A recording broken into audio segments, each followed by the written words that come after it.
তারাপীঠের হোটেলে অগ্নিকাণ্ড, মৃত নয় সাসপেন্ড দমকলের স্টেশন অফিসার। 15টি হোটেলে পৌঁছল নোটিশ।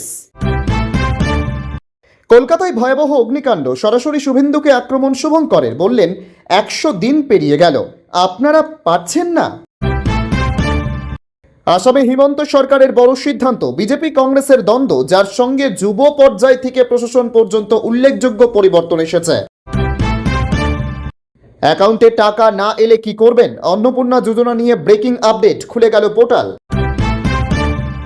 হঠাৎ বাংলায় পা রাখছে শয়ে শয়ে কেন্দ্রীয় বাহিনীর জওয়ান, কি এমন ঘটল?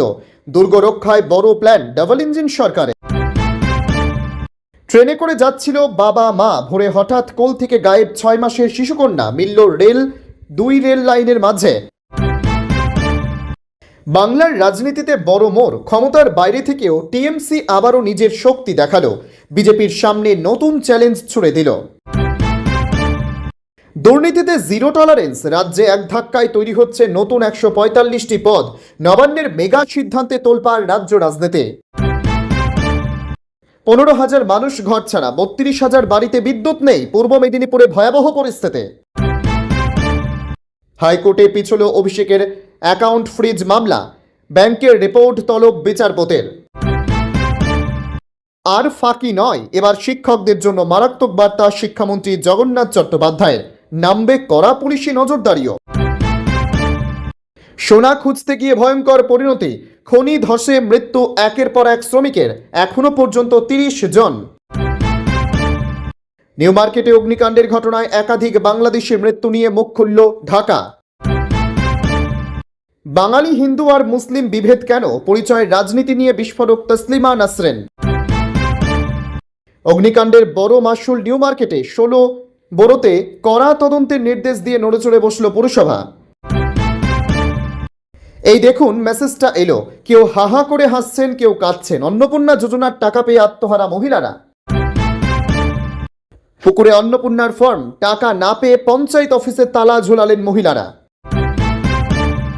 ফারাক্কা কি মৃত্যু ফাঁদ, গঙ্গা জল চুক্তি নবায়নে ভারতের কাছে গ্যারেন্টি চায় ঢাকা। 3টে ঘরে হ্যাঁ লেখার জন্য অন্নপূর্ণা ভান্ডারের লাখ লাখ আবেদন, এখন ফার্দার ভেরিফিকেশন, টাকা পাওয়ার সম্ভাবনা আর কি রয়েছে? নিউ মার্কেটের হোটেলে প্রাণ গেল 9 জনের, এবার ক্ষোভে ফেটে পড়লেন পুরমন্ত্রী অগ্নিমিত্রা। প্রিয় দর্শক, এতক্ষণ শুনছিলেন সংবাদ শিরোনাম, এবার আসছে বিস্তারিত খবরে। ভিডিওটি ভালো লাগলে লাইক করুন এবং আমাদের ইউটিউব চ্যানেলটি সাবস্ক্রাইব করে আমাদের সঙ্গে থাকুন। পরবর্তী আপডেটের জন্য ধন্যবাদ। তারাপীঠের হোটেলে অগ্নিকাণ্ডের রেশ এখনও কাটেনি, তার মধ্যেই নিউ মার্কেটের মির্জা গালিব স্ট্রিটের হোটেলে অগ্নিকাণ্ড। দমবন্ধ হয়ে এক শিশুসহ 9 জন মারা গিয়েছেন, আহত হয়েছেন আরও 6 জন। সেই ঘটনার পূর্বতন তৃণমূল সরকারকে দায়ী করেছেন রাজ্যের পুরমন্ত্রী অগ্নিমিত্রা পাল। তদন্তের জন্য গড়া হয়েছে 5 সদস্যের সেট। সেই আবহেই এদিন কংগ্রেস প্রতিনিধিদের নিয়ে ঘটনাস্থলে পৌঁছান শুভঙ্কর। সেখানে দাঁড়িয়ে বর্তমান সরকারকে কাঠগড়ায় তোলেন তিনি। এদিন ঘটনাস্থলে পৌঁছে কার্যত ফুঁসে ওঠেন শুভঙ্কর। তিনি বলেন 100 দিন অতিক্রান্ত হলো, তাই বিজেপি সরকারের মুখ্যমন্ত্রী, রাজ্য সভাপতি সবাই, তিনি তো 9.5 বছর তৃণমূলের মন্ত্রী ছিলেন, তিনি সারা কলকাতার সব জানতেন। বিরোধী দলনেতা হিসেবে বলতেন, আমি সব জানি কিন্তু কিছু করতে পারছি না, আমি বিরোধী দলনেতা। তারাপীঠে আগুন লাগলো এবং কলকাতা শহরে প্রচুর আগুন লেগেছে। রাজ্যের মুখ্যমন্ত্রী শুভেন্দু অধিকারীকে সরাসরি নিশানা করেন শুভঙ্কর। বলেন, তখন দেখতাম তৃণমূলের সময় মমতা বন্দ্যোপাধ্যায়ের সঙ্গে এক বেঞ্চে বসে থাকতেন। বিরোধী দলনেতা হিসেবে আমি তাকে কখনো বেঞ্চে বসে থাকতে দেখিনি। মুখ্যমন্ত্রী হিসেবে তারাপীঠের ঘটনা যখন দেখলেন, আপনি কলকাতা শহর, কলকাতা থেকে বিধায়ক হয়েছেন, আপনি ভাবলেন না যে এখানে বেআইনিভাবে হোটেল চলছে? তারাতলার ঘটনার পর বললেন বিল্ডিং অডিট হবে। অডিট করার পর কত পেয়েছে? 10টা পেয়েছেন, 2টো পেয়েছে মাত্র। তাহলে ভাবুন, এখানে রেসিডেন্সিয়াল কমপ্লেক্স বা বসতি এলাকায় হোটেল চালাচ্ছে। তিনি বোর্ড ভেঙে দিলেন। কলকাতা পুরসভার মেয়র থেকে বাকিরা পালিয়ে গেলেন। চালাবে কে? একা অগ্নিমিত্রা পাল চালিয়ে যাবেন? সেখানে কি যে কমিশনার নিয়োগ করলেন, স্পেশাল অফিসার নিয়োগ করলেন, কি হচ্ছে? এই যে 9টি প্রাণ চলে গেল, কে কৈফিয়ত দেবে? সল্টলেকের ভেতরে এক মহিলাকে পুলিশ ধর্ষণ করেছে, সেটাও একটা ঘটনা। তৃতীয় কিস্তির 3,000 টাকা কবে আসবে? পশ্চিমবঙ্গের অন্নপূর্ণা যোজনার আওতায় যোগ্য মহিলাদের ব্যাংক অ্যাকাউন্টে আর্থিক সহায়তার টাকা জমা দেওয়ার প্রক্রিয়া শুরু হয়েছে। রাজ্য সরকারের তথ্য অনুযায়ী এই প্রকল্পের অধীনে প্রায় 2,45,00,000 যোগ্য মহিলা 3,000 টাকা করে পাবেন। গত 17 আগস্ট থেকে পর্যায়ক্রমে টাকা পাঠানোর কাজ শুরু হয়েছে। 20 আগস্টের মধ্যে পুরো প্রক্রিয়া সম্পন্ন করার লক্ষ্য রয়েছে সরকারের। তাই 19 আগস্টের মধ্যে কোনো যোগ্য মহিলার অ্যাকাউন্টে টাকা না ঢুকলেও এখনই উদ্বেগ হওয়ার কারণ নেই। যেহেতু পর্যায়ক্রমে টাকা পাঠানো হচ্ছে, তাই অনেকের ক্ষেত্রে টাকা জমা হতে কিছুটা সময় লাগতে পারে। 20 আগস্ট পর্যন্ত অপেক্ষা করার পরেও টাকা না এলে সংশ্লিষ্ট সুবিধাভোগীকে নিজের যোগ্যতা এবং ব্যাংক অ্যাকাউন্টের তথ্য যাচাই করে নিতে হবে। আজ পশ্চিমবঙ্গের রাজনীতিতে একদিকে যেমন টিএমসি ও মমতা ব্যানার্জির জন্য স্বস্তির খবর প্রাধান্য পাচ্ছে, তেমনি অন্যদিকে সাংগঠনিক সংকটও সামনে আসছে। টিএমসির জন্য বড় স্বস্তি, বার কাউন্সিল নির্বাচনে 15টি আসন। পশ্চিমবঙ্গ বার কাউন্সিলের 23টি নির্বাচিত আসনের মধ্যে 15টিতে টিএমসি সমর্থিত প্রার্থীরা জয়ী হয়েছেন। বিজেপি জিতেছে 3টি, বামফ্রন্ট 3টি এবং কংগ্রেস 2টি। বিধানসভা নির্বাচনে পরাজয়ের পর মমতা ব্যানার্জির দলের জন্য এটিকে একটি উল্লেখযোগ্য সাংগঠনিক বিজয় হিসেবে বিবেচনা করা হচ্ছে। নির্বাচনী পরাজয়ের পর টিএমসিতে সংকট। 2026 সালের বিধানসভা নির্বাচনে ক্ষমতা হারানোর পর টিএমসি অভ্যন্তরীণ মতবিরোধ, নেতাদের বিদ্রোহ এবং অন্য দলে দলত্যাগের মতো চ্যালেঞ্জের মুখোমুখি হচ্ছে। আজকের প্রতিবেদনগুলিতে দলের পুনর্গঠন এবং সংগঠনকে পুনরুজ্জীবিত করার ক্ষেত্রে মমতা ব্যানার্জির মুখোমুখি হওয়া চ্যালেঞ্জের ওপর জোর দেওয়া হয়েছে। বিধানসভায় বিরোধী দলীয় নেতাকে নিয়ে আইনি জটিলতা। কলকাতা হাইকোর্ট ঋতব্রত ব্যানার্জির বিরোধী দলীয় নেতা হিসেবে নিয়োগ আপাতত বহাল রাখার অনুমতি দিয়েছে। চূড়ান্ত সিদ্ধান্তের জন্য 2 মাসের সময়সীমা নির্দেশ করেছে। টিএমসি সাংসদ মহুয়া মৈত্রকে নিয়ে আইনি মামলা। একটি কথিত বিদ্বেষমূলক বক্তব্যের মামলায় আদালত টিএমসি সাংসদ মহুয়া মৈত্রের বিরুদ্ধে গ্রেপ্তারি পরোয়ানা জারি করেছে। প্রতিবেদন অনুসারে একাধিক সমনে সাড়া দিতে ব্যর্থ হওয়ায় এই পদক্ষেপ নেওয়া হয়েছে। টিএমসি আর্থিক ইডি তদন্তের মুখোমুখি।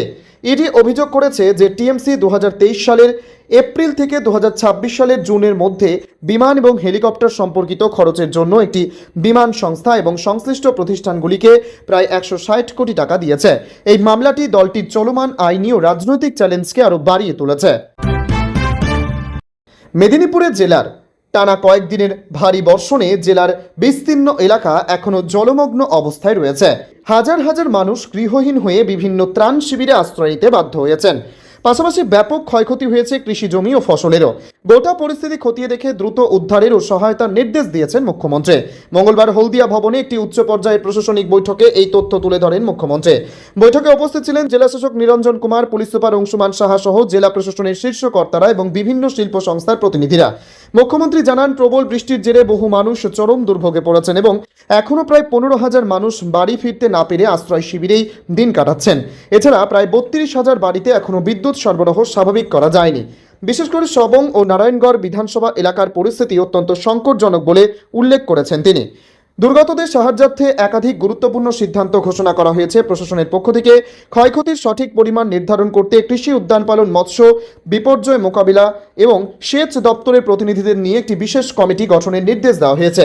ক্ষতিগ্রস্ত পরিবারগুলির মধ্যে 15,000 ত্রাণ সামগ্রী পাঠানোর পাশাপাশি ভেঙে পড়া মাটির বাড়িগুলির জন্য 20,000 টাকা করে আর্থিক সাহায্যের ঘোষণা করেছেন মুখ্যমন্ত্রী।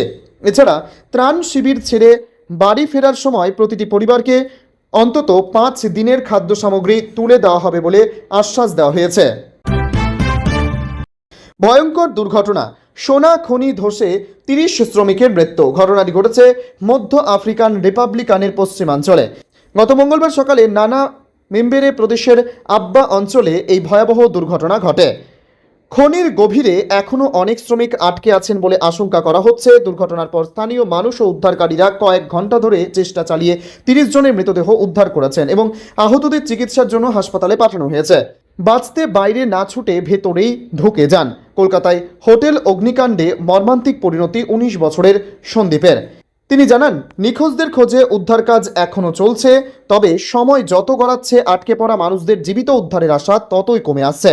দুর্ঘটনাস্থলের করুণ ভিডিওতে দেখা গিয়েছে তরুণ শ্রমিকরা গর্তের ভেতর থেকে মৃতদেহ টেনে বের করছেন, আর চারপাশে থাকা মানুষজন কান্নাকাটি ও সাহায্যের জন্য চিৎকার করছেন। এনগামানা পরিস্থিতি সামাল দিতে সব ধরনের সাহায্য সংস্থার কাছে দ্রুত এগিয়ে আসার আকুল আবেদন জানিয়েছেন।